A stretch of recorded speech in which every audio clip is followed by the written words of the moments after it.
Start? Okay. Students, question 7 from exercise 4.3. Question is, the difference of squares of two numbers is 180.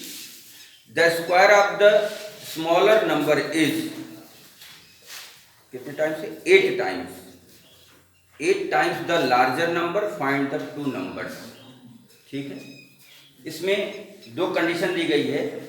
पहले दी गई है कि दो नंबरों के स्क्वायर का डिफरेंस 180 है, और सेकंड कंडीशन है कि स्क्वायर ऑफ स्मॉलर नंबर, छोटा नंबर जो है उसका स्क्वायर करने पर 8 times of the larger number. ये दो कंडीशन आपको ध्यान रखना है. और लिखा फाइंड द टू नंबर्स. तो एक काम कीजिए, यहां पर हम दो वेरिएबल एज्यूम कर लेते हैं, आसान रहेगा. ठीक है ना, दो variable. Let larger number be x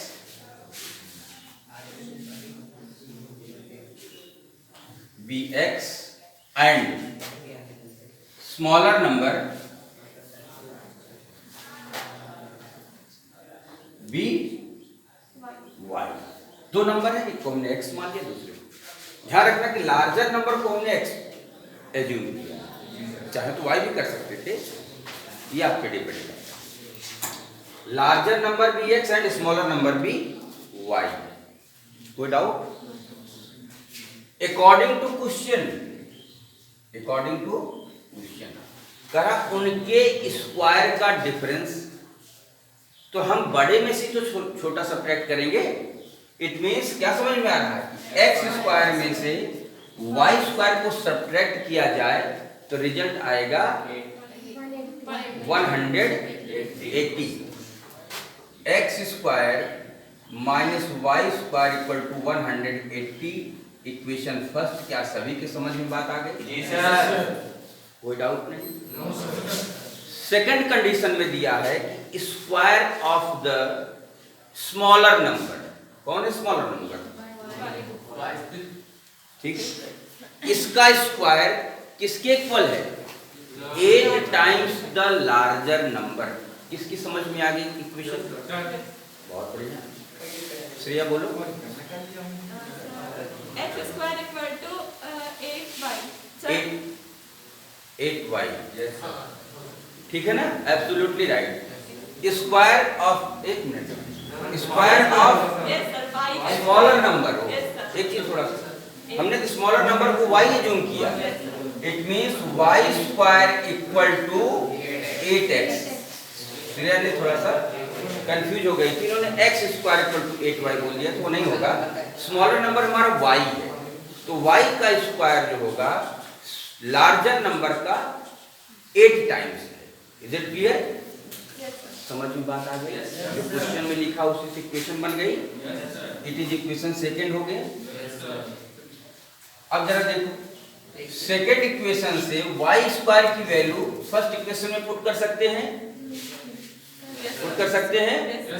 लिख दो, put y square equal to 8x in equation first.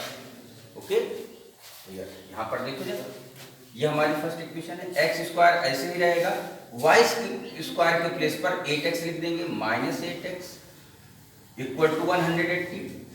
अब क्या करेंगे? 180 को ट्रांसफर कर लेंगे, स्टैंडर्ड फॉर्म में बन जाएगा quadratic equation. Minus 180 equal to 0. क्या इक्वेशन समझ में आ गई? एकदम पिक्चर क्लियर. आगे बढ़ सकते हैं. अब आपके पास कई मेथड है इसको सॉल्व करने के लिए, जो आपको अच्छा लगता हो. क्वाड्रेटिक या फैक्टराइजेशन, दोनों में से कोई एक यूज कर लो. ठीक है. तो अब ये क्वेश्चन हम बहुत बार लगवा चुके हैं, इसलिए हम आपकी हेल्प लेंगे. आप में से किसी एक को यहाँ पर सॉल्व करना हो. Yes, please maintain silence. Quadratic formula से सॉल्व करने जा रहे हैं. थोड़ा सा बड़ा लिखिए कि बेटा इसे दिखाई पड़े. a equal to 1, b equal to -8 और c equal to -18. d equal to b square minus 4ac. d is the discriminant.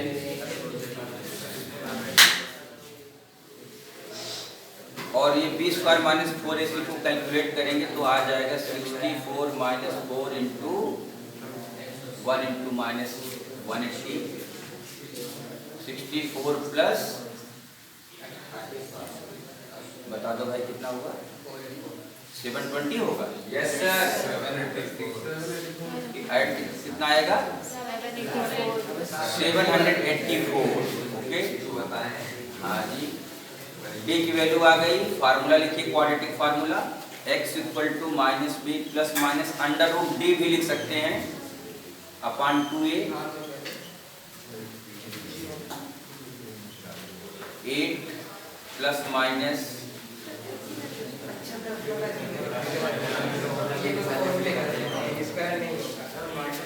एक साथ लिखो बेटा, पहले लास्ट में लिखा करो, प्लस माइनस एक साथ लिखो। 8 प्लस माइनस, हाँ हाँ, नहीं अभी आप उसकी वैल्यू लिखो, 28 अपॉन 2। अभी भी 2 कॉमन ले लो, एक साथ 2 common low. 2 4 plus minus 14 by 2, ये 2 कैंसिल कर दो, आ गया 4 प्लस माइनस 14। बहुत बढ़िया। अब आप सेपरेट लिख दिखा दीजिए, ठीक है ना? एक उन्होंने प्लस का अलग कर लिया, माइनस का अलग कर लिया, इट मींस 18 और माइनस 10 दो वैल्यू आई। क्योंकि नंबर है, नेगेटिव पॉजिटिव की बात तो किया नहीं है, अभी रुक करेंगे, अभी हम बताते हैं।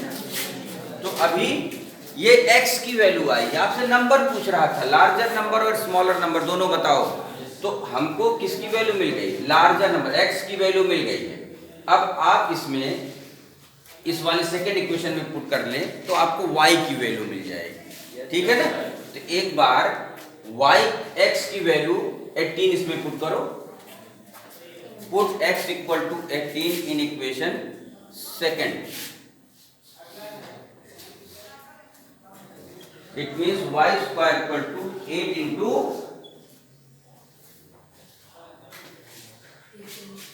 कितनी वैल्यू आएगी?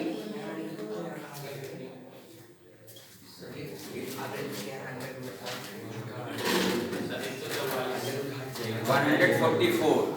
तो y की वैल्यू कितनी आ जाएगी? प्लस माइनस 12, ठीक है। अब एक बार x की वैल्यू बची हुई जगह में पुट करो, कितना? -10, पुट x इक्वल टू -10।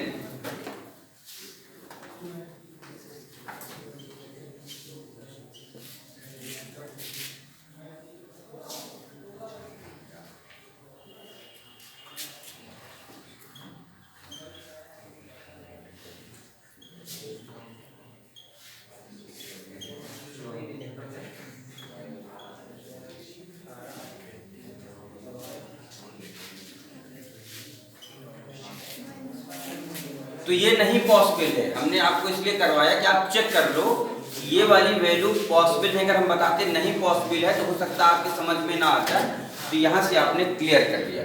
वैसे भी हम जानते हैं जब x की वैल्यू यहाँ पर हम रखते तो y स्क्वायर मिलता कितना?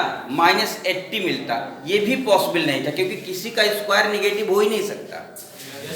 तो हो सकता है हम यहाँ समझाते तो आपको डाउट होता है, इसलिए हमने कहा वैल्यू पुट करके देख लो भाई, दोनों वैल्यू आई है। लेकिन अब आप अगर ध्यान से देखें तो आपके दो आंसर हो गए।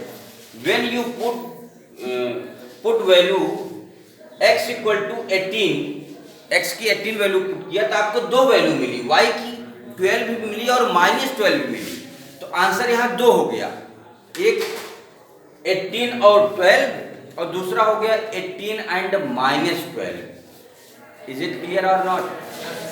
तो फाइनल आंसर लिखो, हेंस two numbers are 18, 12 और 18, -12। ये दो आंसर आपको लिखने पड़ेंगे। अच्छा, -10 को बता दिया क्योंकि वो पॉसिबल नहीं है, ठीक है। यहाँ लिख देना नॉट पॉसिबल, यहाँ लिख दो नॉट पॉसिबल। ठीक है, तो ये 2 numbers are 18 और 12 and 18 minus 12, ठीक है ना। एक मिनट, यहाँ एंड लिखो, यहाँ एंड लिखो और यहाँ और,